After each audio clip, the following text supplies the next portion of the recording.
ampifaliana trano raivana malalona zontsika miona tozo indray iany ten'andriamanitra indray ny afatra tsara hoe tsika mivelona am'tiany ity amin'ny mofinaino meny tompo atsika ho aminareo ne ny fahasoavana sy mifamindram-po ary ny fiadanana avy amin'andriamanitra raintsika sy Jesosy Kristy zanaka indray amin'ny fahamarinana sy ny fitiavana amen.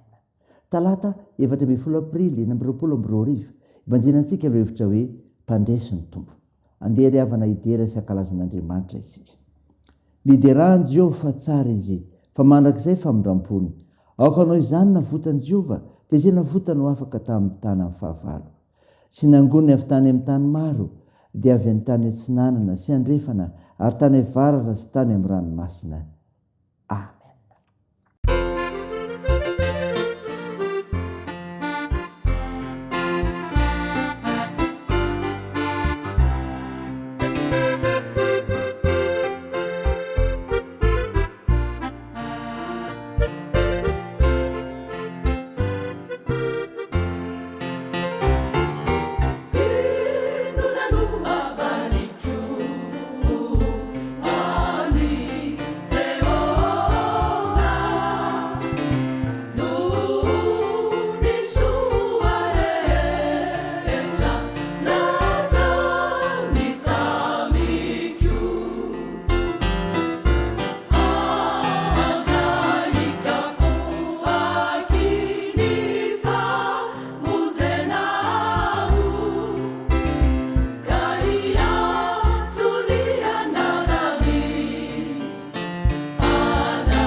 Dia hivavaka isika. N'Andriamanitra ray zanaka ary fanahy masino misaotra fa afaka mivavaka aminao zay ny amin'ny tondro menao anay ay ary zany miaino ny teninao koa midera sy mankalaza anao ary zay tompo ememe voninahitra ianareo Andriamanitra atsy to ary indray tokoa zay malohana ny fahamasinanao dia mahatsiaro ny tenanay mamindrafo aminay mpanota matra tompo ka velao ny elokay mesanao fanahy masino aminay raha indray ny efatra tsara avy amin'ny mofinainy izay hoentinay mivelona iray amin'ny tianao ity aminaran'i Jesosy Kristy ilay teny tonga nofo novanay izany mivavaka izany. Amen. Ny mofinainao antsika amin'ny tianao ity ravana malala dia hitanao filazantsara araka ny Lioka. Lioka toko 9 ka ny 7:7 ka hatramin'ny 7:7. Mivaky toy izao aminaran'i Jesosy.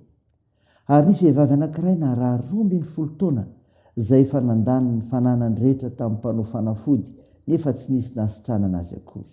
Dia nakao ivoan'i Jesosy raha vehivavy ka nanindry ny songotra viavin-dambany ary niaraka tamin'izay dia nijanona ny aretiny. Ary hoy Jesosy, izy amonina nindry ahy. Ary efa samy nandahy izy rehetra, dio Petera sy ny namana. Tompoko, ny vahoaka betsaka mifanetika manizina anao. Fa hoy Jesosy, nisy olona nanindry ahy, fa fantatro fa misy hery mivoaka avy tamiko. ary rehefa hitandra vehivavy fa tsy takona azy izy dia nangovotra izy ka nakeo aminy sady nenkoka teo anatrehany dia nambarany teo anatrehany vahoaka rehetra zay antony nendreny azy sy izay nasitrana niaraka tamin'izay. Ary hoy Jesosy taminy: anaka, ny finoanao no nasitrana anao, mandehana soa tsara. Amen. Ray masino, manamasinany ahy ny fahamarinana, ny teninao ny fahamarinana. Amen. Ravana malala ho aminao ny fiadanan'i Jesosy Kristy mpamonjy antsika. Ny mofinaina ho antsika an'io ka andranetsika teo lika 7:7 dia milaza ilay tantara nasitrana Jesosy ilay vehivavy naraha 12 taona. Miperaka fanontaniana hoe ny finoana no mahavonjy sa i Jesosy Kristy. Fanontaniana miperaka izany ho valintsika ry havana dia amin'izany tenin'Andriamanitra mena antsika izany. Izy ity vehivavy ity narary ataonany maro izay fototry ny tantara. Izy ity dia tonga tamin'ny tononkira hoe nivezivezy ny kary zava-tsoa nefa tsy nahita sena soa. Na dia efa nandany fananany rehetra mihitsy aza fa dia tsy nety ho sitrany. Nanapa-kevitra izy fanatona Jesosy Kristy ary anendry azy. Izany hoe hikasika ny sisin-dambany. Zava-magaga no nitranga ry havana satria nahoana? Ambara ito hoe sitra niaraka tamin'izay fikasehany an Jesosy Kristy izay izy.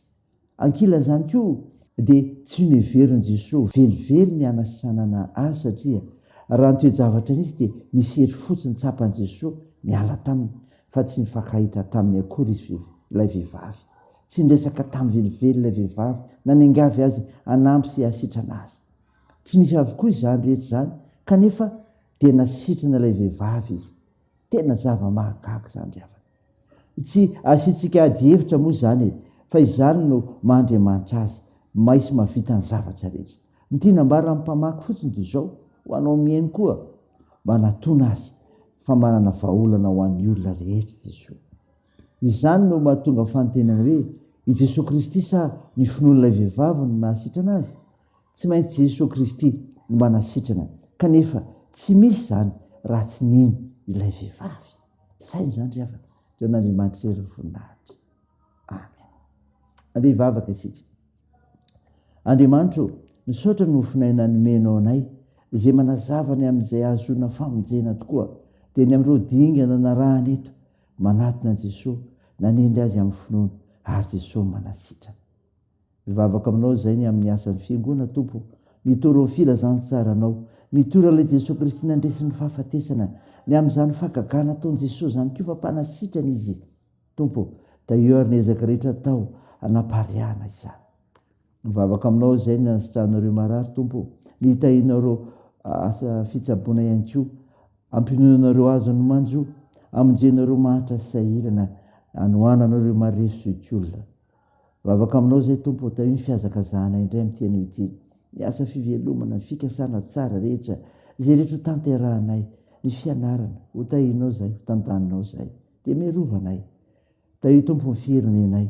Ny vavaka dia atao amin'anaran'i Jesosy Kristy mpamonjy anay, dia fanampianatra anay koa ny vavaka manao hoe: raha nay ao izay any an-danitra, ao masina anie ny anaranao, ho tonga anie ny fanjakanao, atao anie ny sitraponao ety an-tany ho tahaky ny an-danitra. Miheno an'izy anona sahaza ao anay, ary mamela ny elokay tahaka ny namelanay izay meloka taminay, ary aza mitondra anay amin'ny fakam-panahy, fa manafany amin'ny ratsy, fanao ny fanjakana sy ny hery ary ny voninahitra marak'izay. Amen.